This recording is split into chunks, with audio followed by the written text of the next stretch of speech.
শিক্ষার্থীদের মতে বর্তমান আইনি দুর্বলতাই ধর্ষণের মতো ঘৃণ্য অপরাধকে উৎসাহিত করছে। এক শিক্ষার্থী ক্ষোভ প্রকাশ করে বলেন, আইনগত দুর্বলতাই দেশকে ধর্ষণ তৈরির কারখানায় পরিণত করছে।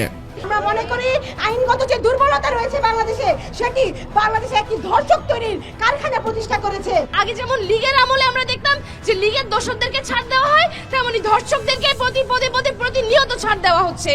শিক্ষার্থীরা সরকারের প্রতি স্পষ্ট হুঁশিয়ারি উচ্চারণ করে জানিয়েছেন যে যদি 24 ঘন্টার মধ্যে ধর্ষকের দৃষ্টান্তমূলক বিচার না করা হয় তাহলে তারা আরও ব্যাপক আন্দোলনের দিকে যেতে বাধ্য হবে। রাষ্ট্রকে জানাতে চাই, আগামী 48 ঘন্টার মধ্যে বিশেষ ট্রাইব্যুনাল গঠনের মাধ্যমে যদি চিহ্নিত ধর্ষকদের শাস্তি নিশ্চিত না করা হয় তাহলে আমরা আজকে আসিয়ার পক্ষে দাঁড়িয়েছি, আমরা 48 ঘন্টা পর এই ব্যর্থ রাষ্ট্রের বিপক্ষে দাঁড়াবো। এই রাজু ভাস্কর্য থেকে ঢাকা বিশ্ববিদ্যালয়ের শিক্ষার্থীদের পক্ষ থেকে আমরা ধর্ষণ বিরোধী মঞ্চ ঘোষণা করলাম। আগামীকালকে সন্ধ্যা 7:30টায় আসিয়ার ধর্ষকদের ফাঁসির দাবিতে এবং বিশেষ ট্রাইব্যুনাল গঠন করে প্রত্যেকটা ধর্ষণের বিচারের দাবিতে আমরা পুনরায় মশাল মিছিল করব। এই রাজু ভাস্কর্য থেকে আগামীকালকে 7:30টায় সন্ধ্যা 7:30টায় ইফতারির পরে আমরা প্রত্যেকটা হল থেকে মিছিল নিয়ে এসে এই রাজু ভাস্কর্য থেকে আমরা মশাল মিছিল বের করব। এক শিক্ষার্থী বলেন, এই অন্তর্বর্তীকালীন সরকার যদি ধর্ষকের বিচার নিশ্চিত না করে তবে আমরা সরকারের বিরুদ্ধে আরো কঠোর কর্মসূচির ঘোষণা করব।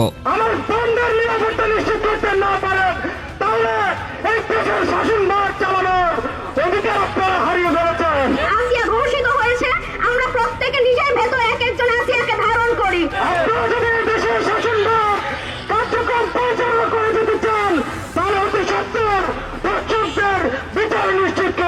এই দর্শনগুলো করে যারা এবং বিত্তশালীদের মাধ্যমে এবং প্রশাসনের মাধ্যমে সহযোগিতায় বারবার পালিয়ে যায়, তাদেরকে আর সুযোগ দেওয়া যাবে না। সরকারের কাছে আমরা বিনীত আবেদন করব, দর্শকদেরকে তারা স্পষ্ট আছে, আমরা তাদের প্রমাণ আমরা সামনে দেখছি, প্রমাণ পাওয়ার পরে কেন তাদেরকে বিচার করা হচ্ছে না? প্রমাণ মাধ্যমে তারা কাদের মদদে এই বাংলায় ঘোরাফেরা করছে, আমরা তার বিচার চাই। ধর্ষকদের আমরা কেন সিগন্যাল দিতে পারতেছি না যে ধর্ষণ একটা জঘন্য অপরাধ? আমরা কেন বারবার ধর্ষণের আসিয়ার হচ্ছে ধর্ষকরা আটক হয়েছে, কিন্তু কেন ইন্টিম গভর্নমেন্ট আমাদের নিশ্চিত দিতে পারতেছে না যে 7 দিনের মধ্যে তাদেরকে ফাঁসি কার্যক্রম করা হবে? এদিকে এই আন্দোলন শুধু রাজধানী ঢাকা বা বড় শহরেই সীমাবদ্ধ নয়, বিশ্ববিদ্যালয় ক্যাম্পাস থেকে শুরু করে সড়ক মহাসড়ক পর্যন্ত ছড়িয়ে পড়েছে তাদের আন্দোলন। এদিকে ধর্ষণের বিরুদ্ধে শেখ হাসিনা ভালো কাজ করে গেছেন বলে মন্তব্য করেছেন এক শিক্ষার্থী। চলুন তার মুখ থেকেই শুনে আসি। মধ্যে কতগুলি মেয়েকে ধর্ষিত করা হয়েছে, তাহলে আপনারা কি প্রমাণিত করছেন যে প্রধানমন্ত্রী শেখ হাসিনা উনি যখন ছিলেন যাদের যাদের কারাগারে ঢুকিয়েছে, যাদের যাদের এখানে ওখানে আটকিয়ে রেখেছে, তাহলে তো সে এই রোজার মাসে যেমন শয়তান ধরে রেখেছে সে তো ঠিক কাজ করেছে। আপনারা তো সেটাই প্রমাণ করছেন, সেটা কি আলটিমেটলি প্রমাণিত হচ্ছে না যে এখন যে অরাজকতাগুলি চলছে, এখন তো আরো ভালো হওয়ার কথা দেশ। এখন তো আমরা বাক স্বাধীনতার জন্য দেশে এত কিছু করলাম, তো কোথায় বাক স্বাধীনতা, কোথায় নিজের সম্মান, নিজের সম্ভ্রম, নিজের ইজ্জতে যে এখানে দাঁড়িয়ে কথা বলছি, একটু পরে বাসা পর্যন্ত যেতে পারবো কিনা তার তো কোনো সিকিউরিটি নেই। আপনারা তো সেটা প্রুফ করে দিচ্ছেন যে সে যে কাজ করেছে তাকে কেন তাহলে ফ্যাসিবাদী বলছেন? সে তো ঠিক কাজ করেছে, সে তো তাহলে হচ্ছে আপনাদের যে পানিশ করে রেখেছিল যাদের যাদের তারা তো বের হতো এই কাজগুলি করে, তো এখন তো তার পক্ষে যাচ্ছে। আর সবচেয়ে বড় কথা হচ্ছে মানে এখন আমি মানুষের কথা বলবো, আমি নিরপেক্ষভাবে আমার বাক স্বাধীনতার কথা বলবো, সেটাকে আপনারা বলে ফেলছেন যে আমি যদি আওয়ামী লীগের সাথে মিলে যায় আওয়ামী লীগের দালাল, যদি বিএনপির সাথে মিলে যায় বিএনপির দালাল, যদি জামাতের সাথে মিলে যায় মাথায় একটা কাপড় দেয় তাহলে আমি জামাত। কেন? আপনারা তো পিকে সিনেমার সেই আমির খানের সেই ইসের মতো করছেন যে আপনাদের কোনো আসলে দলমত নির্বিশেষে আপনারা স্বার্থন্বেষী মানুষ। কারণ যারা ভালোবেসেছে, যারা মাতৃভূমির প্রতি যাদের ভালোবাসা ছিল, তারা প্রত্যেকে তাদের জীবনের বিনিময়ে এই দেশে তারা স্বাধীনতা ছিনিয়ে নিয়ে এসেছে। 71-এ যে হচ্ছে গিয়ে আপনার কৃষক ছিল, মুচি ছিল, আর যে হচ্ছে গিয়ে আপনার যে বুদ্ধিজীবী ছিল, তাদের দোনোজনের একই কনসেপ্ট ছিল যে দেশ স্বাধীন করতে হবে। এখন আপনাদের কি কনসেপ্ট? কয়দিনে আপনারা ছাত্র আন্দোলনে ডাক দিলেন, সবাই মিলে ছাত্র আন্দোলন করলাম, ফ্যাসিস্ট দূর করলাম। এখন তো দেখছি আপনাদের এক একজনের ব্যাংকে লাখ লাখ কোটি কোটি টাকা। আমার পরিচিত সমন্বয় কয়েকজন আছে। আজকে আমাদের রোকেয়া হল থেকে নারী দিবস উপলক্ষে বিগত সময়ে এবং গত কিছুদিন আগে আসিয়াকে যে ধর্ষণ করেছে সেই ধর্ষকের বিরুদ্ধে এবং বিগত সময়ে তনু সহ নুসরাত সহ যত ধর্ষক আছে সবার বিরুদ্ধে মশাল মিছিল বের করা হয়েছে।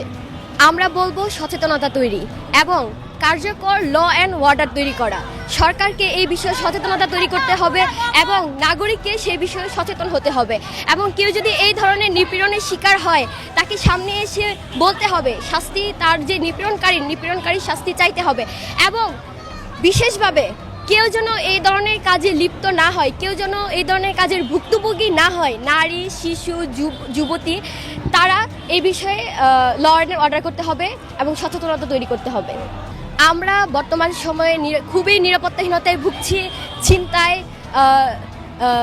সেক্সুয়াল হ্যারাসমেন্ট, বিভিন্ন ধরনের ইনসিকিউরিটিতে ভুগছি। তো সরকারের কাছে আমার আবেদন থাকবে, আমাদের সরকার হয়ে আমাদের জন্য কাজ করুন। দেশের 50%-এরও অধিক নারী আছে, সেই নারীদের জন্য কাজ করুন। আপনারা নারীদের পিছনে রেখে, নারীদেরকে সাইড করে এগিয়ে যেতে পারবেন না। আপনারা থাকতে হলে, চলতে হলে আমাদেরকে নিরাপত্তা নিশ্চিত করুন, চলার স্বাধীনতা দিন। এবং সেই স্বাধীনতা যেন কারো বিপক্ষে না যায়। আমি বলছি না যে কেউ ড্রেসের কারণে, কেউ তার মন মানসিকতার কারণে কারো হামলার শিকার হোক। আমি এই দেশে প্রত্যেক নারীকে প্রত্যেক সিচুয়েশনে সমানভাবে চলার অধিকার চাই।